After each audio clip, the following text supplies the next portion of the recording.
එතකොට දැන් ඔයාට සුද්ධ වර්තමානගිය කියන්නේ මොකක්ද? අපි ඒකට කියනවා net present value කියලා.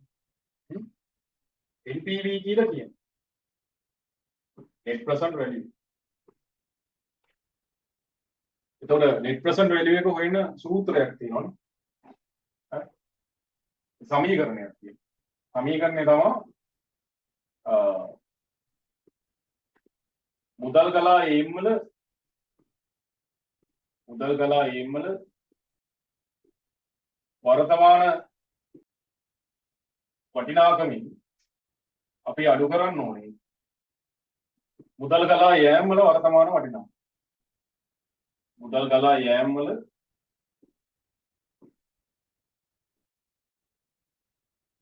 වර්තමාන වටිනාකම. ඔබනේ කතා.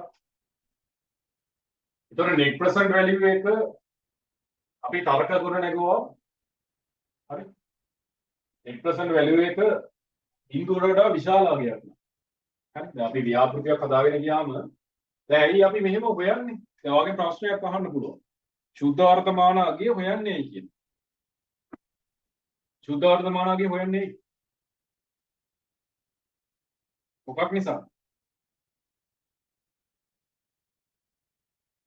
දැන් ප්‍රශ්නයක් අහන්න පුළුවන් ගාන දෙන්න කලින් සුද්ධ වර්තමානාගය සෙවීම සිදු කරන්නේ මන්ද පැහැදිලි කරන්න. ව්‍යාපෘතියක් සඳහා මූල්‍ය ශක්්‍යතාවයේදී අපි හදන්නේ ඇයි? ඒතර මූල්‍ය ශක්්‍යතාවය කරන්නේ ශක්්‍යතාවද කොටිම කිව්ව ශක්්‍යතාර්ධනය කරන්නේ ව්‍යාපෘතියකට කලින්. ව්‍යාපෘතිය කළා ඉවරුනාම නෙමෙයි. දැන් මෙතන මුදල් ගලා ඒම් සහ මුදල් ගලා යෑම් කියලා අපි මේ ඇස්තමේන්තුව කියන් දාන්න. ඒක ඉස්ලාම හොඳින් තේරුම් ගන්න ඕනේ.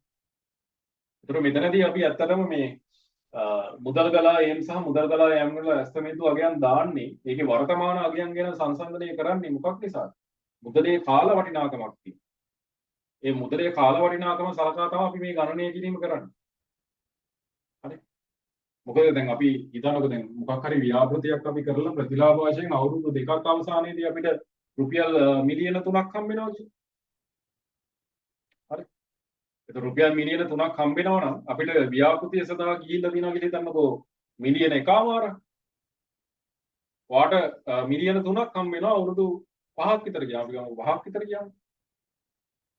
ඒතර ඔයා ඇත්තටම බලන්න ඕනේ වාට අවුරුදු 5ක් අවසානයේදී මිලියන තව 1මාරක් හම්බ වෙනවා. යදුම් මුදලටම සාපේක්ෂව තව මිලියන 1මාරක් වාට හම්බ වෙනවා. ඔක්කොම මිලියන 3ක් හම්බ වෙනවා කියලා. ඇත්තටම වටිනාකම කොච්චරක්ද කියන්නේ? වර්තමාන වටිනාකම කොච්චරද කියලා. මොකද ඔයාගේ ඉනිෂියල් කොස්ට් එකක් තියෙනවා. ව්‍යාපෘතිය ආරම්භ කරද්දීම තරන්න ඕනේ මිලියන 1මාරක මුදල. හැබැයි වාට අවුරුදු 5ක් ගියාට පස්සේ තමයි ප්‍රතිලාභ වශයෙන් මිලියන 1මාරක් ජනනය හම්බෙන්නේ. ඒතර ඔයා බලන්න ඕනේ ඇත්තට මේක ඉන්වෙස්ට්මන්ට් එකක් වෙන්නත් පුළුවන්, තැන්පතුවක් වෙන්නත් පුළුවන්. ඉන්වෙස්ට්මන්ට් එකක් වෙන්න පුළුවන්, සේවින් එකක් වෙන්න පුළුවන්, ප්‍රොජෙක්ට් එකක් වෙන්න පුළුවන්. ඒතර අපි බලන්න ඕනේ අපිට අවුරුදු ගණනාවක් ගියාට පස්සේ ලැබෙන මුදල එක්ක අද වටිනාකම කීයක්ද කියලා. එහෙම බලලා තමයි අද ගන්න තීරණය ගන්න ඕනේ. දැන් බොහොමයක් දුරට අපි ඒක කරන්නේ නැහැ. ගොඩක් අයට ඒ සම්බන්ධව අදහසකුත් නැහැ. සාමාන්‍යයෙන් දැන් ඔයගොල්ලෝ මේ විශේෂ ශාස්ත්‍රයන් ගැන ඉගෙන ගන්න ඉන්න තමයි.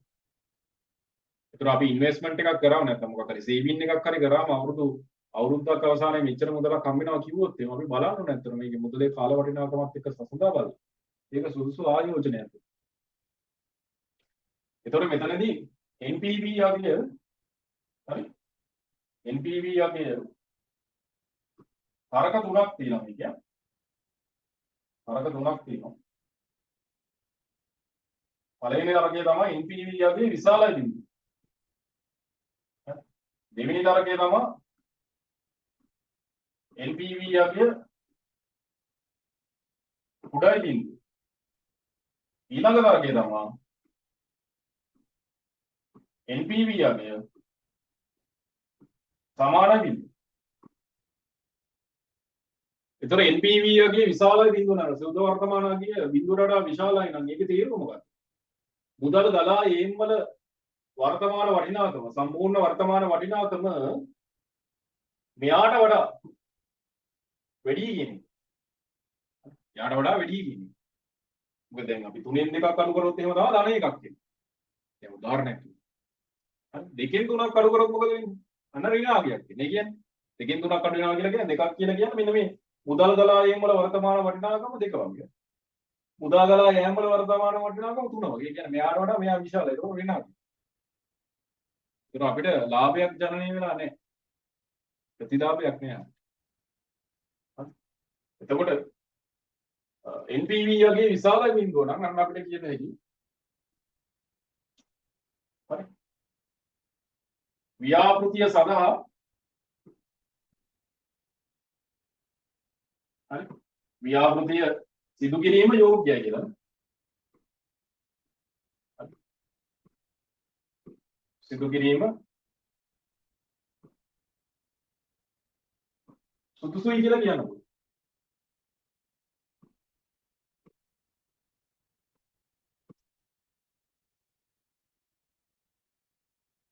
හරි. සුදුසුයි. NPV වගේ කුඩා බිඳුව නම් ව්‍යාපෘතිය කරන්න නොසුදුසු.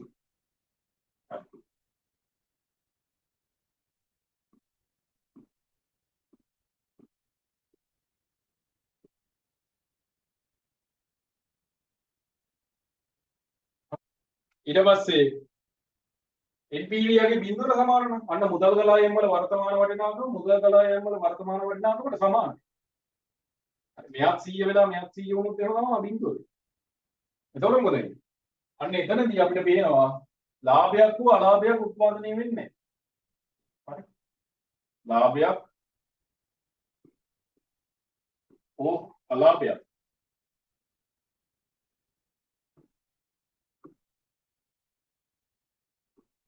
ලාභයක් හෝ අලාභයක් නොමැත.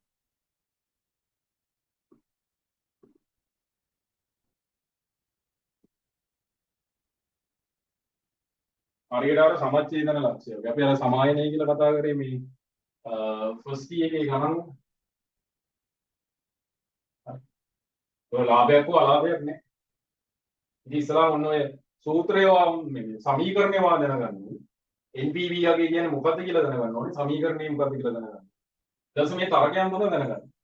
මොකද නම් ලියා ගන්නත් මාත් එක්ක. හරි. අන්න ඊට පස්සේ තමයි ඔයාලට ගාණක් ගොඩ දාගන්න පුළුවන්. දැන් අපි ශුද්ධ වර්තමානාගේ සම්බන්ධ මේ ගණනය කිරීමක් කරද්දී තීරු කීයක් ඕනේද? මොනවාද ඒ තීරු? වගුවක් අපි නිර්මාණය කරනවා. ඒ වගුවේ තියෙන්න ඕනේ තීරු තියෙනවා. දැන් ඕක ඇත්තටම දැන් මේ සංයුක්ත කිරීමක්ද වට්ටම් කිරීමක්ද?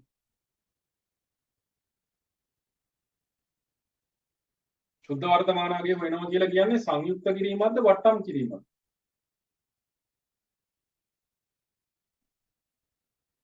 නිකන් ඒ වගේ දෙයක් ඉගෙන ගත්තේ නෑ වගේ.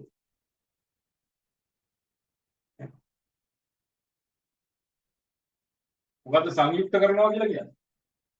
මතක නැන්නේ තියුවානේ. සංයුක්ත කරනවා කියන එකේ තීරුව ෆියුචර් වැලියු එක හොයනවා කියන්නේ. ෆියුචර් වැලියු එක හොයන්න පුළුවන් ප්‍රසන්ට් වැලියු එක වතාවක් එක දනවරවල එන්නේ බලය කියන්නේ.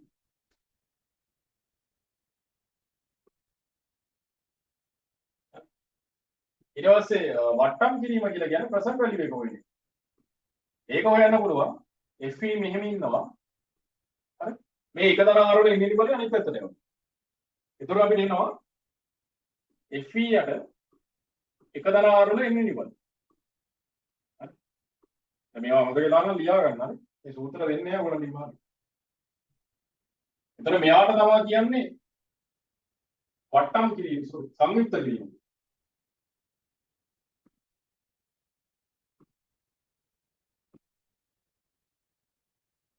සංයුක්ත කිරීම.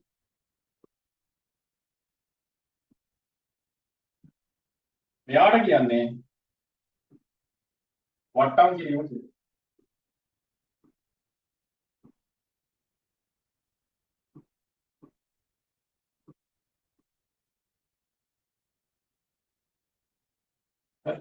ඊට පස්සේ මතකද ඔයගලන්ට මේ ශුද්ධ වර්තමානාගේ හොයද්දී වට්ටම් සාධකය කියලා එකක් ඕනේ අපිට. වට්ටම් සාධකය කියලා එකක් ඕනේ. හරි.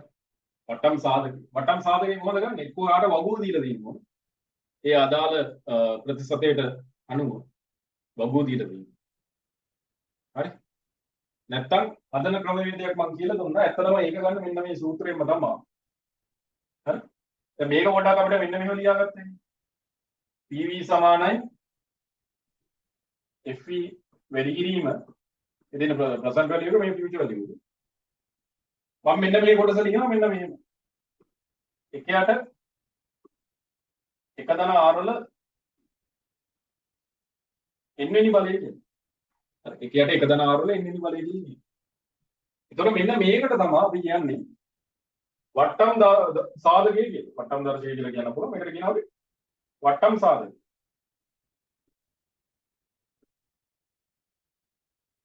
වට්ටම් දර්ශකය. discount factor.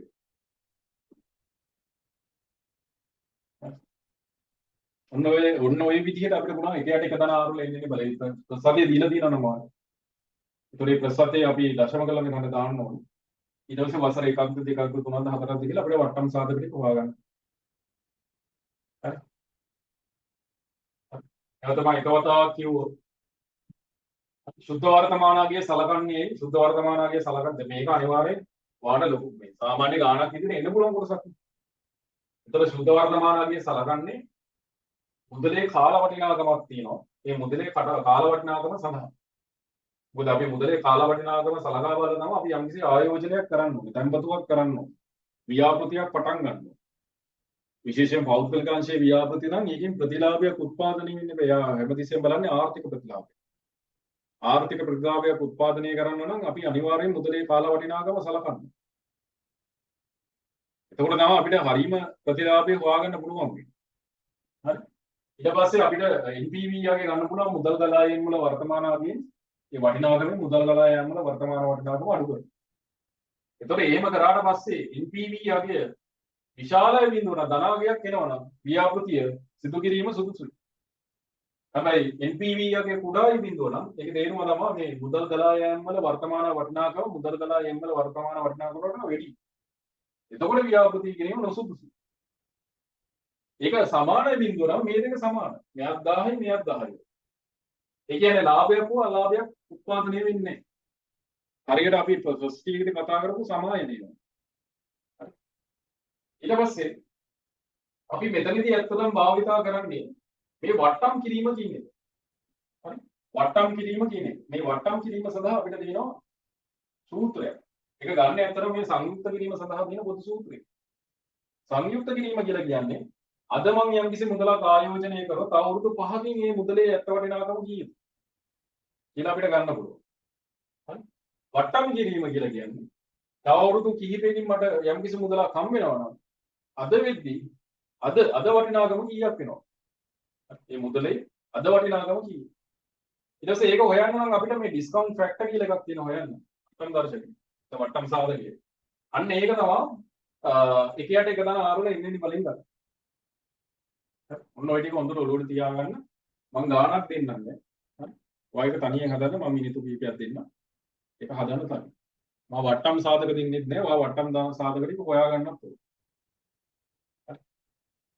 හරි. දැන් මේ කියලා දුන්න දේවල් ටික මොනවා හරි ගැටලුවක් තියෙනවද? තේරුණා? මතක් වුණා? හරි. රයිට් අවශ්‍ය දේවල් ලියා ගන්න පුළුවන් මාත් එක්ක. හරි. රයිට්. එහෙනම් ගානක් ලියාගෙන මෙහෙම. දැන් මේවා අපි කතා කරලා දින්නේ අතට. හරි. ගානක් ලියන්න මෙහෙම.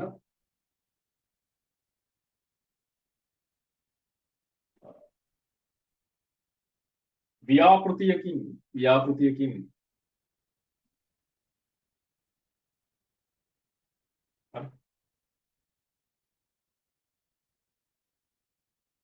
ලැබිය හැකි මුදල් ගලායීම් සහ හරි ව්‍යාපෘතියකින් ලැබිය හැකි මුදල් ගලායීම් සහ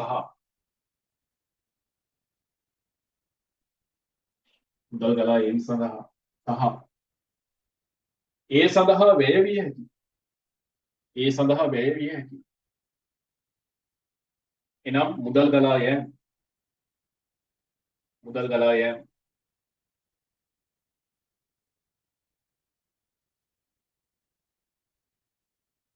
හරි වර්ෂයට අදාළව පහත වගුවේහි දක්වා ඇත. හරි. පහත වගුවේහි දක්වා ඇත. හරි. වර්ෂයට අදාළව පහත වගුවේහි දක්වා ඇත. එතකොට මේක වර්ෂය හරි. මුදල් ගලා යෑම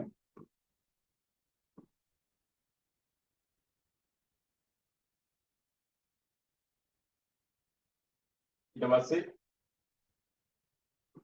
මුදල් ගලා යෑම. හරි. පහත වගුවේ දක්වා ඇත. එමගින් ඒකට කියන්න එමගින්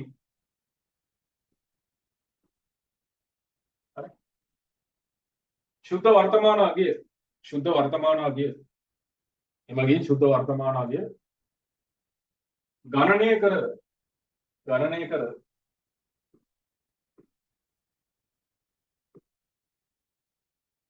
ව්‍යාපෘතිය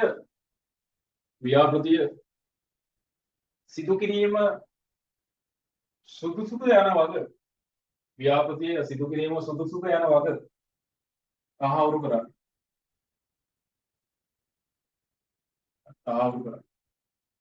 හරි. ඒක සුදුසුද නොසුදුසුයි නැත්නම් නොසුදුසු නම් නොසුදුසු.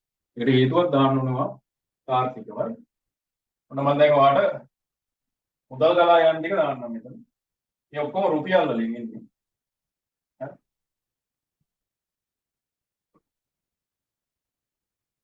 ඒකකිය අපි මෙතනින් දාමු. උඩට තේවල ලියන්න අවශ්‍ය නැහැ. දැන් මේක පටන් ගන්නමු කියන්න. අන්න ඊළඟ වැදගත් එක පටන් ගන්න බිඳුවේ. බිඳුවෙනි වර්ෂය කියලා එකක් නැහැ අතරම. එකෙන් අර්ථවත් වෙන්නේ මේ ව්‍යාපෘතිය ආරම්භ කරද්දීම අපිට ඉනිෂියල් කොස්ට් එකක් තියෙනවා. ආරම්භක පිරිවැයක් තියෙනවා. හරි. ඒකට ඒක අනිවාර්යෙන් දාන්න බෑ. දැන් මම ආරම්භක පිරිවැය ගන්නම්. රුපියල් ඊට පස්සේ මේ පොලි ප්‍රසතිය කියන්න. ප්‍රතිලාභ ප්‍රසතිය කියන්න කියන රුපියල් 2,50,000. 2,50,000ක මුදල් ගලා යෑමක් තියෙනවා. ඒතර ඒ වර්ෂයේදී මුදල් ගලා යන්නේ ඒ කාලේදී. මෙතන මුදල් ගලා යෑමක් නැහැ මුදල් ගලා ඒමක් තියෙනවා. මෙතන රුපියල් දාන්න ඕනේ නැහැ. මෙතන තියෙනවා 1,00,000 ලක්ෂයක අපි ගමු ලක්ෂය. පළවෙනි අමුද්ද. එතන මේ දෙකේ නෑ. මෙයා නෑ මෙයා නෑ. ඊට පස්සේ දෙවන අවුරුද්දේදී මුදල් ගලා යෑමක් වෙනවා තව 75,000ක. 75,000ක. මුදල් ගලා යෑමක් තියෙනවා 80,000.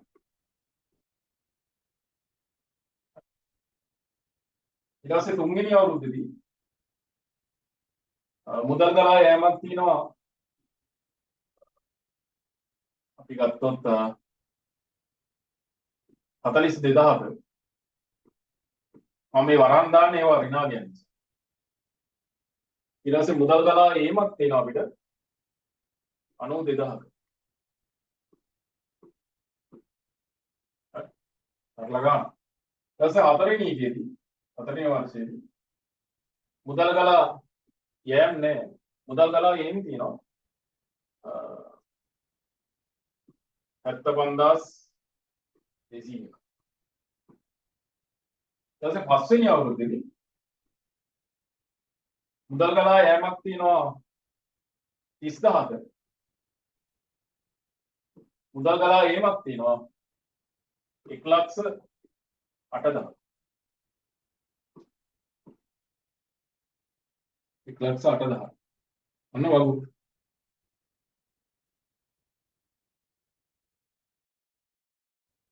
වර්තමාන වටිනාකම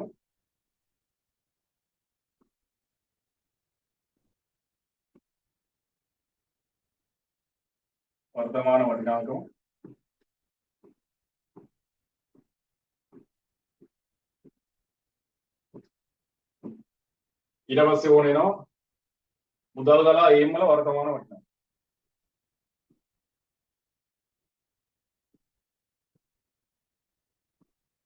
මුදල් ගලා ඒම් වල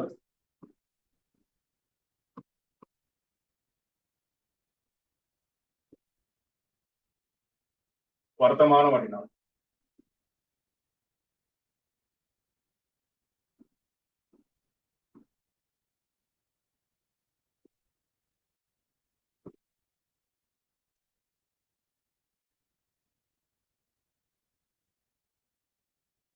ඔය ටික තමයි අපිට ඕනේ වෙන්නේ.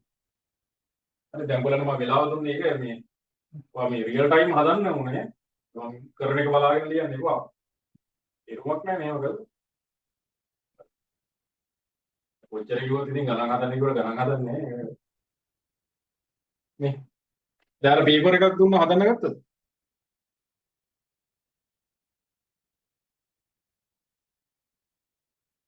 ඈ? සවුන් එක ගත්තද හදන්න? භාග්‍යෙත් අනිත් කට්ටිය අද ලියවද? උත්තර ලියද?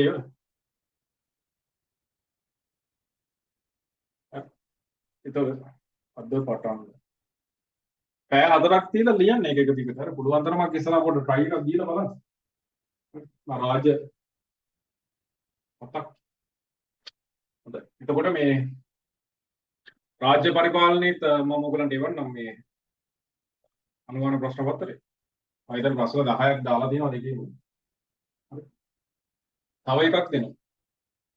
හරි. පළවෙනි පේපරේ. රාල් යන්නේ ඒතර මම එන සතියේ අපි සාකච්ඡා කරනවා. ඒක දැන් එන සතියේ සමුදා ප්‍රොජෙක්ට් මැනේජ්මන්ට් එක සාකච්ඡා කරනවා. එන සතියේ ඉරිදා සාකච්ඡා කරනවා මේ මම දෙන රාජ්‍ය පරිපාලනය සම්බන්ධව දෙන ප්‍රශ්න පත්‍ර. හරි. එතකොට ඒ ප්‍රශ්න ටික ලේසිද අමාරුද?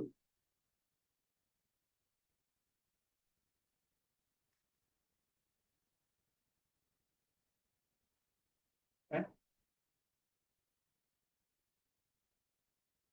ඊළඟ දීප ප්‍රශ්න ටික ලේසිද අමාරුද?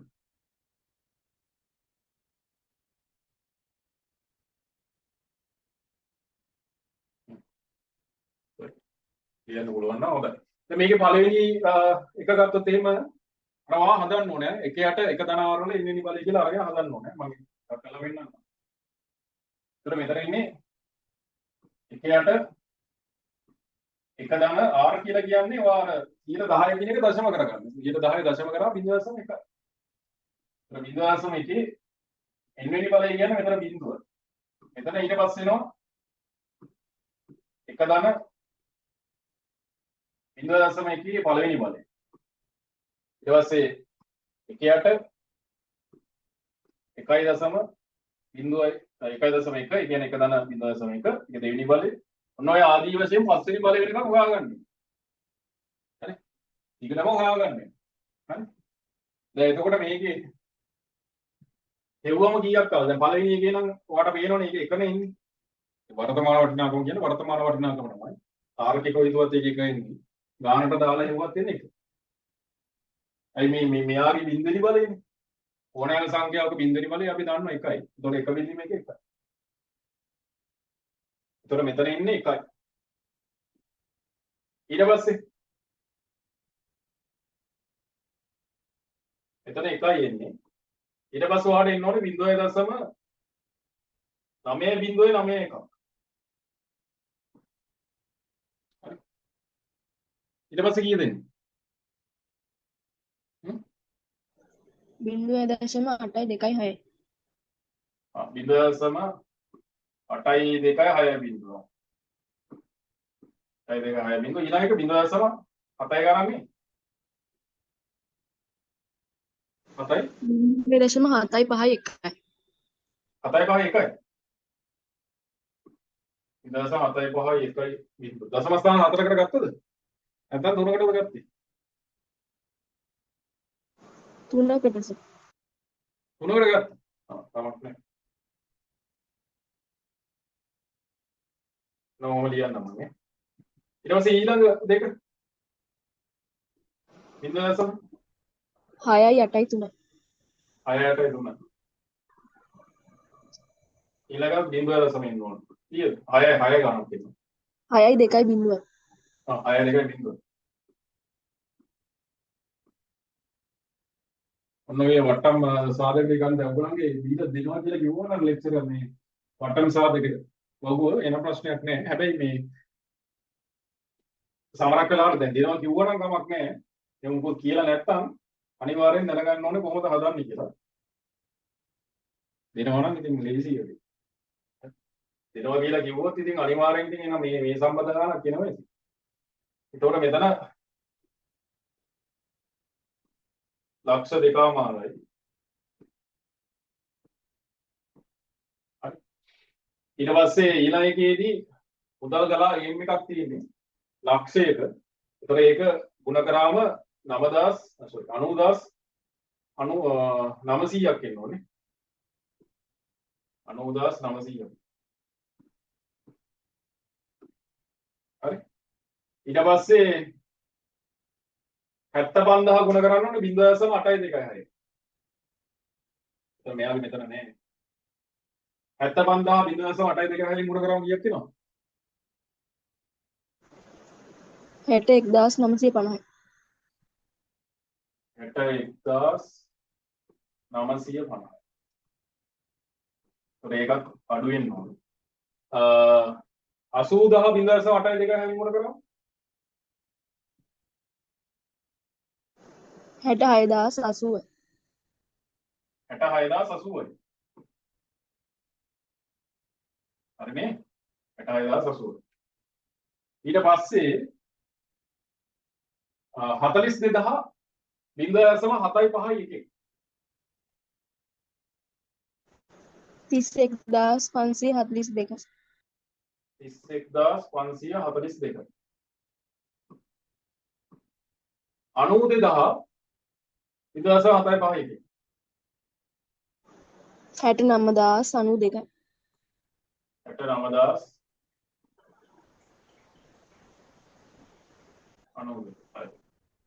ඊට පස්සේ එතන මුදල් ගලා යන්නේ මුදල් ගලා ඒමක් තියෙන්නේ 75200 0.683.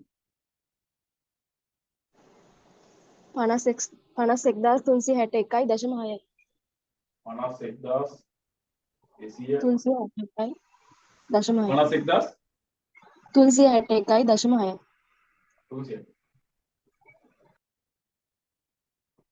361 දශම 6 කියන්නේ 760. ඊළඟේ 30000 0.6 දෙකකින් මොන කරන්නේ? කීයක් වෙනවද?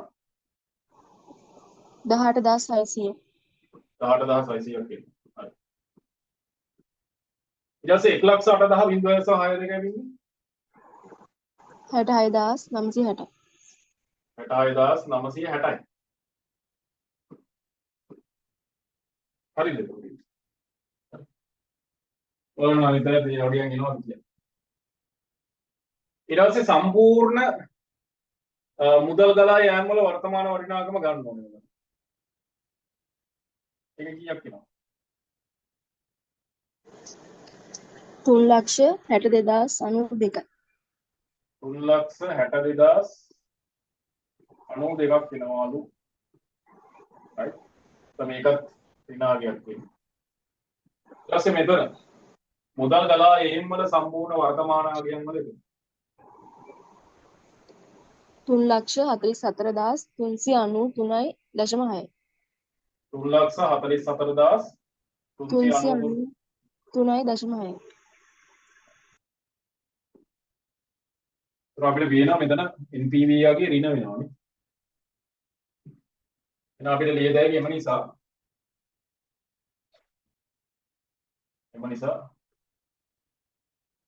NPV සමානයි මුදල් ගලා එම් වල වර්තමාන අගයෙන් අඩු කරන්න ඕනේ මුදල් ගලා යෑම වල වර්තමාන අගය. හරි. එතකොට 3,44,393යි දශම 6න් අඩු කරන්න ඕනේ. රුපියල් දාමු 3,62,092. කීයක් එනවා? ඍණ 17,698.4. 17,690 690 98.4. 98.4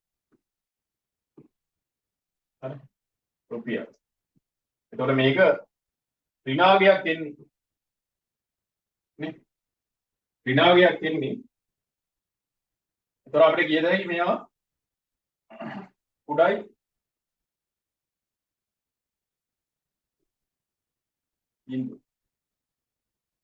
NPV එක. හරි. එතන අපිට ලියද හැකි අවසානයේට එම නිසා ව්‍යාපෘතිය සඳහා ව්‍යාපෘතිය ක්‍රියාත්මක කිරීම නැත්නම් ව්‍යාපෘතිය සඳහා ආයෝජනය නොසුදුසු. හරි. ව්‍යාපෘතිය ක්‍රියාත්මක වෙන්නේ. ක්‍රියාත්මක කිරීම නැත්නම් මේ ව්‍යාපෘතිය කිරීම නොසුදුසු. අවසානයේ ලියද.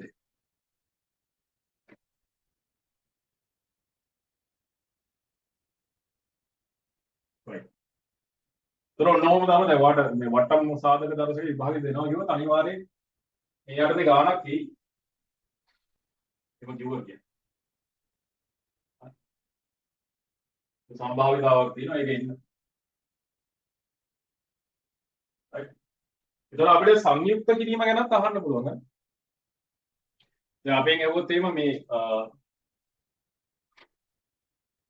මේ වසර දැන් ආරම්භයේදී අපි මිලියනයක් යොදවනවා. වසර 5ක් ගියාට පස්සේ 12ක අනුපාතිකයක් යටතේ කොච්චර මුදලක් හම්බ වෙනවද කියලා අන්න ඒක ලියන්න පුළුවන් වෙනවා. අපි ඒ වගේ ගානකුත් හදලා තියෙනවා. හරි? ලියන්න ඕන මේ මතක් වීම පිණිස සූත්‍ර නම් ඔයගලන්ට දෙන්නේ නැහැ. පටන් සාධකයේ දී වගුවේ. ලියන්නකො ඒක මෙන්න මෙහෙම තව ප්‍රශ්නයක් ලියන්න.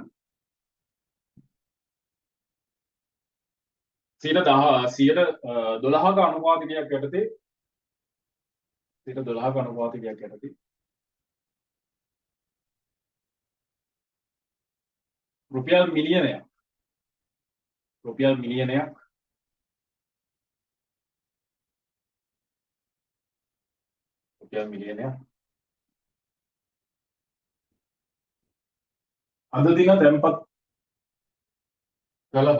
අද දින තැන්පත් කළහොත්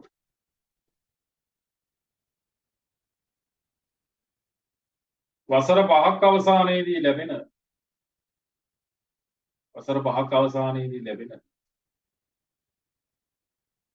මුළු මුදල කොපමණද? වසර 5ක් අවසානයේදී ලැබෙන මුළු මුදල කොපමණද? හදන්නකෝ.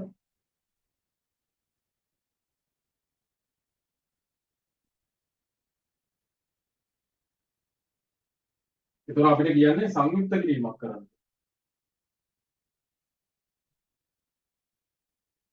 ඒක දිවිනවා. ඒතර අපිට ලියද හැකි FE සමානයි PV වතාවක් එක දන ආරල එන්නේ නිමද.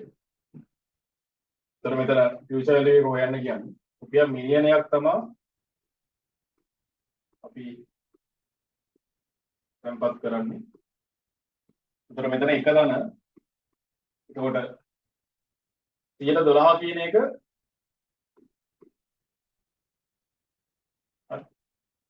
දශම කරගන්න ඕනේ 0.12 බවට පත් වෙනවා. ඒතර මෙතන 0.12 ඊට පස්සේ වසර 5ක් ඒක තව චුට්ටක් සුළු කරගත්තා.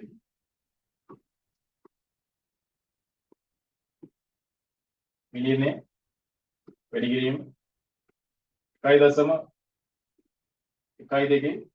පස්සේ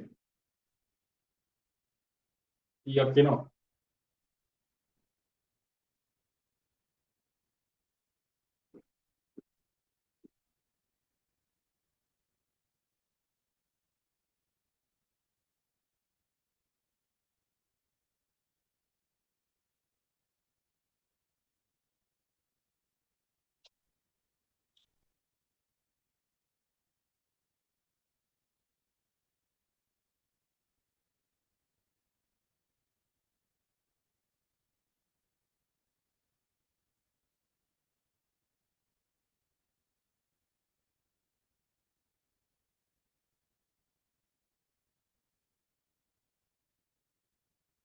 හිටියා සුළු කිරීම කළා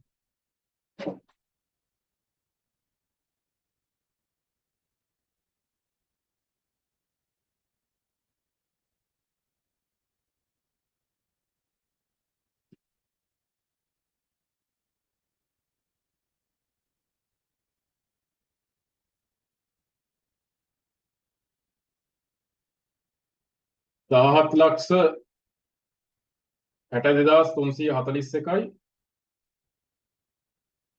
7,68ක් වෙනවා 17,62,341යි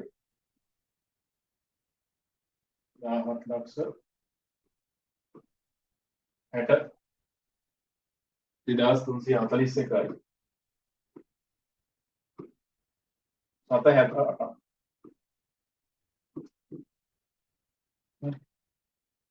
එතකොට ඒක තමයි අපිට ලැබෙන